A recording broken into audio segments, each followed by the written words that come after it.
Good morning, everybody. So I'm coming at you today with, again, a conversation that I had recently as part of the coaching that I do. As part of my job, I speak to a lot of people. So a conversation that I had this week was around a child who was experiencing voices. So they expressed that they were hearing voices. And the lovely lady that I was speaking to was a little bit of unsure of how to support that child or young person. And so we unpicked a little bit of, okay, what's the conversation been like to date? And one of the things that she said was, we've talked to the child and young person about perhaps just ignoring the voices, so that, in the hopes that if we keep ignoring them, they'll go away. Makes sense. But actually, it's not something that I would be encouraging.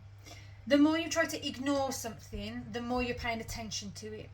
So when you try to ignore something, you generally tend to have a lot of thoughts around, stop thinking that way, I shouldn't be thinking that, why am I thinking this, ignore that voice, don't listen to it, it's not right, it's wrong, blah, blah, blah, blah, blah, blah, blah, blah. So all of those thoughts, that processing and that energy is being focused on ignoring those voices, those thoughts, or whatever's happening. As opposed to taking the time to acknowledge something and letting it be and moving forward with it or without it. That is what I would be. That is how the conversation that I would have would be with a child or young person. So I used to work with quite a lot of children and young people who were experiencing voices or having lots of intrusive thoughts. And the conversation that I used to have with them was around actually acknowledge the thought, the voice, or whatever it is that you're experiencing internally, acknowledge it and make a decision. Am I moving forwards with this? Am I moving forwards without this? How do I feel? What am I feeling in my body with regards to whatever this thought or this voice is saying to me? And I say that because, if I tell you to not think about something, you are going to think it more. If I tell you don't focus on that, focus on this, you're going to be focusing on the fact that I should be focusing on this but not focusing on this, and then you're going to be focusing your focus in the wrong context.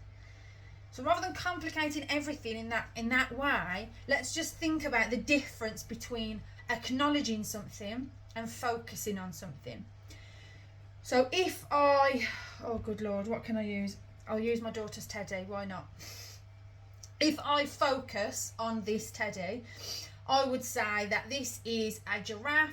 It's from Peppa Pig. He is yellow and he's got some brown spots. He's got a lovely blue shirt on. It's my favourite Peppa Pig character because it's a giraffe and I love giraffes.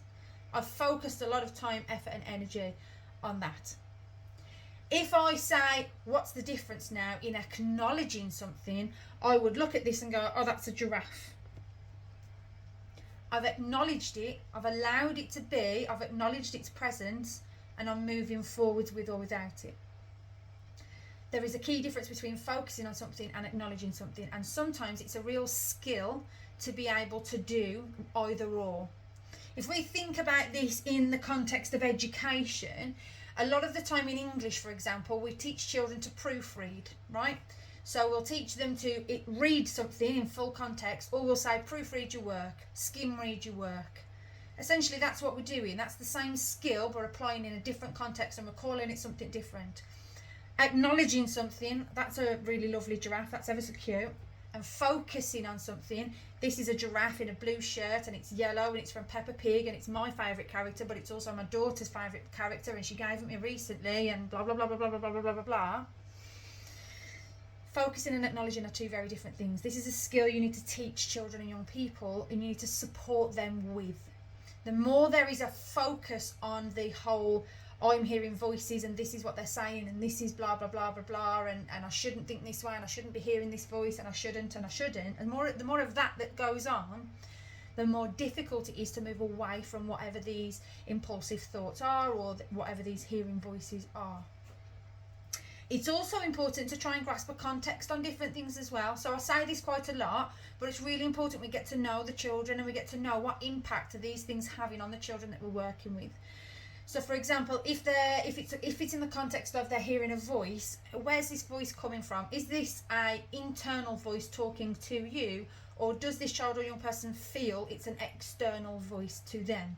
So, are they acknowledging that this is me talking to myself in my brain? So, my head is telling me I shouldn't be doing X, Y, Z, or I should do X, Y, Z. Or is it an external voice that they feel that they're experiencing that says you should be doing X, Y, Z, you should do X, Y, Z? It sounds really silly to think of it in that context, but actually it can be really helpful to grasp an understanding of how the child is experiencing these voices. Often, if a child feels that this is an external voice, there's a lot more fear, discomfort associated to these experiences of hearing voices. If there is an acknowledgement that actually this is my voice talking to me internally, that can feel less fearful because it's familiar to the child. So when we can start to grasp an understanding of how are these voices being experienced by the child or young person, we can start to grasp an understanding of how and when to support the child or young person. Bringing me back to what I've just talked about. So if I'm talking to you about acknowledging and focusing, that as a context that I've just explained requires a cognitive capacity to think and understand what I'm saying to you. If a child is experiencing, let's go with what they feel is an external voice to them, there's a lot of fear attached to it, the chances are they're going to be in this state of fight or flight, so they're going to be operating from their safety survival part of their brain, which is when they're operating pretty much from a body-based level. So coming to that child with a cognitive intervention of, let's think about, are we focusing on this or are we acknowledging this, isn't going to be helpful for that child. What's going to be helpful for that child are body-based approaches to allow them to bring their body and their brain back online connection and regulating together before they are then able to think from a cognitive capacity. So if you can see my point, I am always coming back to understand the children you're working with, know the children that you're working with, and identify with them the impact it's having on them, how it's making them feel in their body, in their mind, because that's going to give you the best insights into figuring out, okay, where am I going to start my support for this child and young person? Because as again, and I always say this, just because A child and B child are experiencing the same thing, let's say in this context hearing voices, doesn't mean the same strategy is going to help and work for that child.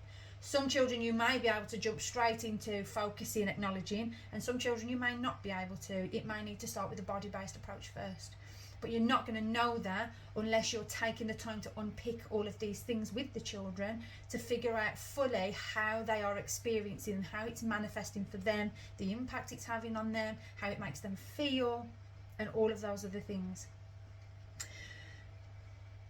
As I always say, I always pause at this point because I feel like I go at people and then just kind of reel it back in a little bit. Please keep coming back to us with these contents. Please keep asking and touching base with us. It's really, really lovely to touch base with so many people. I'm always keen to share a lot of the conversations that I'm having as well, so I will continue to do that. But otherwise, please give us a shout and I'll catch up with you all next week on Monday.